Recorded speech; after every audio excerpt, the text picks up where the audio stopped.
कौन सा workout split सबसे बेस्ट है जिससे तुम्हारी फास्ट मसल ग्रोथ हो। जब आप जिम में जाते हो तो आपने बहुत सारे लोगों को सुना होगा कि तुम्हें ये वाला वर्कआउट स्प्लिट नहीं करना चाहिए, तुम्हें इससे बिल्कुल भी रिजल्ट्स नहीं मिलेंगे, तुम्हें दूसरे वाला वर्कआउट स्प्लिट करना चाहिए जिससे तुम्हें बहुत अच्छे रिजल्ट्स मिलेंगे। तो आपको एक बात का पता होना चाहिए कि कोई भी बेस्ट या परफेक्ट वर्कआउट स्प्लिट नहीं होता। हर किसी के लिए वर्कआउट स्प्लिट अलग अलग हो सकता है। क्या आपने भी अभी अभी जिम जाना स्टार्ट किया और आप सोच रहे हो कि आपके लिए कौन सा स्प्लिट सबसे बेस्ट होगा? क्या आपको पुश पुल लेग करना चाहिए या एक फुल बॉडी स्प्लिट या फिर एक ब्रो स्प्लिट जो कि बहुत ज़्यादा फेमस है सोशल मीडिया पर, और कुछ प्रोफेशनल बॉडी बिल्डर्स भी इसको करते हैं और रिकमेंडेड करते हैं। अगर आप कंफ्यूज हो कि आपको कौन सा स्प्लिट करना चाहिए तो आज मैं आपको बताऊंगा कि आपके लिए कौन सा स्प्लिट सबसे बेस्ट है आपकी फास्ट मसल ग्रोथ के लिए। अगर आप एक बिगिनर हो या इंटरमीडिएट हो या फिर एक एडवांस लेवल के लिफ्टर हो, आज हम तीनों के बारे में बात करेंगे कौन सा स्प्लिट किसके लिए सबसे बेस्ट होगा। हमारा पहला स्प्लिट है पीपीएल, जिसमें आप फर्स्ट डे पे जो ट्रेन करते हो वो है पुशिंग मूवमेंट, जिसमें आप चेस्ट, शोल्डर और ट्राइसेप्स को ट्रेन करते हो। सेकंड डे पे आप जो ट्रेन करते हो वो है आपकी पुलिंग मूवमेंट, जिसमें आप अपनी बैक, बाइसेप्स को ट्रेन करते हो।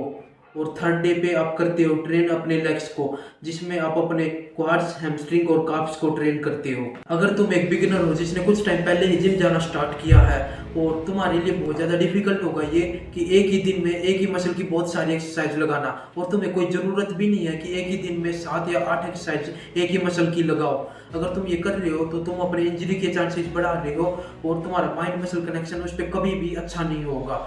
तुम्हें हमेशा एक लाइट वेट के साथ अपना वर्कआउट करना चाहिए और बिगिनर को हमेशा एक हाई वॉल्यूम और एक हाई इंटेंसिटी वर्कआउट को इग्नोर करना चाहिए।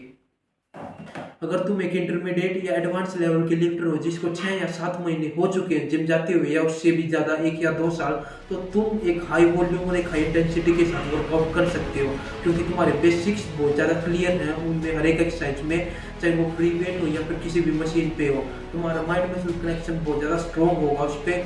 तो इसीलिए उस पर धीरे धीरे प्रोग्रेस करो अपनी हर एक एक्सरसाइज पे, और जिससे तुम्हारे मसल अच्छे से बिल्ड होंगे और जल्दी। पता है इस स्प्लिट की सबसे इंटरेस्टिंग बात क्या है, जो कि पर्सनली मुझे बहुत ज़्यादा पसंद है, कि तुम अगर एक ऑफिस या कॉलेज जाने वाले बंदे हो और तुम्हारे पास टाइम नहीं है तो तुम इस स्प्लिट से वीक में 3 डेज भी ट्रेन कर सकते हो, जिससे तुम्हारी मसल को अच्छे से ग्रो होने में टाइम मिलेगा और तुम्हें एक अच्छा रिकवरी टाइम भी मिलेगा। अगर तुम्हारे पास बहुत ज़्यादा टाइम है, तुम डेली जिम जा सकते हो, तो तुम वीक में 6 दिन भी ट्रेन कर सकते हो और तुम इससे वीक में 2 बार अपनी हर एक मसल को हिट करोगे और तुम्हें अच्छे से रिजल्ट्स मिलेंगे इसमें। मैंने अपनी जिम की स्टार्टिंग में फुल बॉडी वर्कआउट स्प्लिट को फॉलो किया था, जिससे मुझे बहुत अच्छे रिजल्ट्स मिले थे सिर्फ 3 महीने के अंदर। अगर अभी मैं उस फोटो को देखता हूँ तो मुझे अभी वो इतनी ज़्यादा अच्छी नहीं लगती, पर तब जब मैं देखता था तो वो मेरे लिए बहुत ज़्यादा था, क्योंकि मैंने वो सिर्फ 3 महीने में बनाई थी अपनी बॉडी, तब मुझे बहुत ज़्यादा पसंद थी।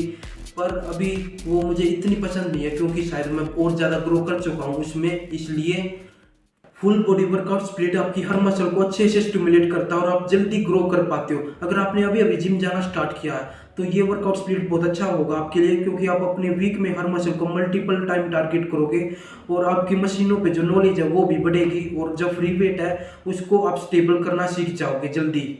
हर वर्कआउट स्प्लिट के कुछ प्रोज और कुछ कॉन्स होते हैं। इस वर्कआउट स्प्लिट में भी कुछ कॉन्स हैं जो मुझे बिल्कुल भी पसंद नहीं है।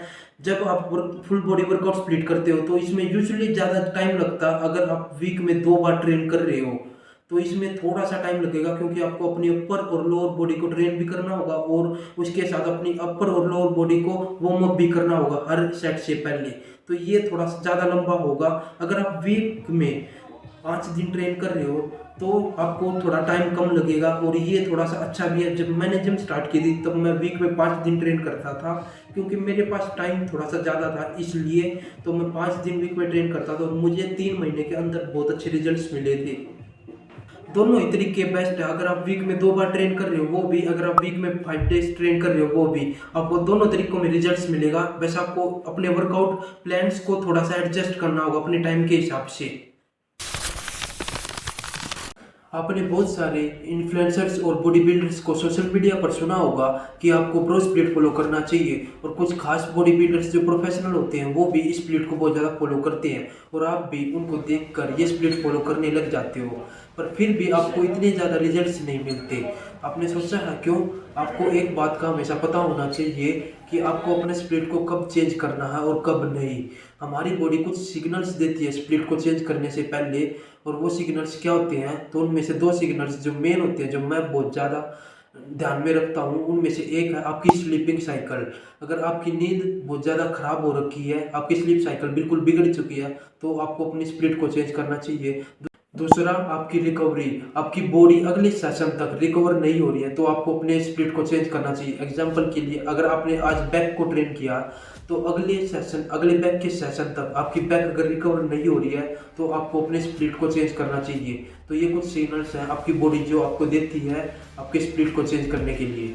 अगर आपने कुछ टाइम पहले जिम जाना स्टार्ट किया है और आप एक पीपीएल फॉलो कर रहे हो और आप अपनी प्रॉपर मील ले रहे हो डेली, आपकी स्लीप साइकिल भी बहुत अच्छी है जिसमें आप अपनी पूरी 8 घंटे की नींद पूरी कर रहे हो, और आपका वर्कआउट प्लान भी बहुत अच्छा है, और आप अपनी रिकवरी भी टाइम टू टाइम कर रहे हो। आपने जैसे आज बैक को ट्रेन किया तो अगले बैक के सेशन तक आपकी पूरी बॉडी रिकवर हो गई है, तो आपको अपने स्प्लिट को चेंज करने की कोई ज़रूरत नहीं है। बहुत से लोग क्या करते हैं इसमें कि वो अपने स्प्लिट को चेंज कर लेते हैं फिर भी, और फिर बाद में उनको रिजल्ट्स मिलना बिल्कुल बंद हो जाते हैं। तो ये करने की ज़रूरत नहीं है। अगर आपकी रिकवरी बहुत अच्छे से हो रही है तो आपको अपने स्प्लिट को चेंज करने की कोई ज़रूरत नहीं है।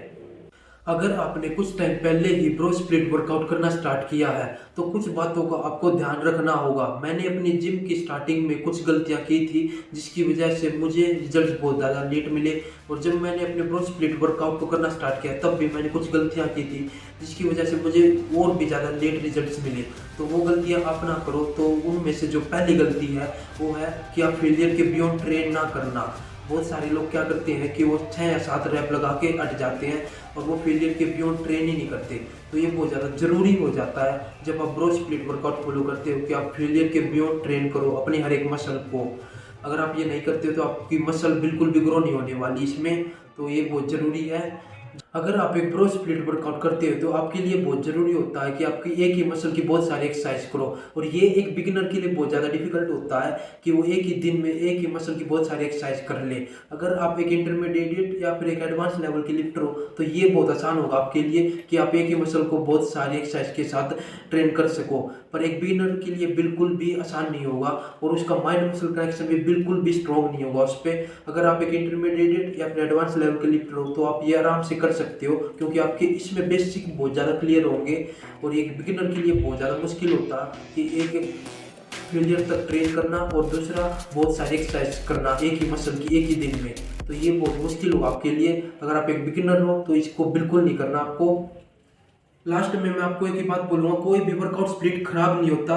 अगर आप पुश पुल लेग कर रहे हो वो भी बहुत अच्छा है, अगर आप ब्रो स्प्लिट कर रहे हो वो भी, और अगर आप फुल बॉडी स्प्लिट कर रहे हो वो भी, या फिर अपर बॉडी वो भी, सारे स्प्लिट्स बहुत अच्छे हैं। बस आपको अपने बॉडी के हिसाब से पता करना कि आपके लिए कौन सा स्प्लिट सबसे ज़्यादा अच्छा है। इसमें थोड़ा सा टाइम लगेगा, मुझे खुद 1 साल लग गया था मेरा बेस्ट स्प्लिट पता करने में, और मैं अभी भी मतलब कुछ टाइम तक रखता हूँ एक स्प्लिट, फिर मैं उसको चेंज कर देता हूँ। और हाँ, एक बात और, अगर आप कोई भी स्प्लिट करते हो तो उसको कम से कम 3 से 4 महीने के लिए करो। उसको देखो कि आपकी बॉडी कैसे रिएक्ट कर रही है उसकी, अगर आपकी रिकवरी अच्छे से हो रही है या नहीं हो रही है। इसी से आपको पता लगेगा कि कौन सा स्प्लिट आपके लिए बेस्ट है।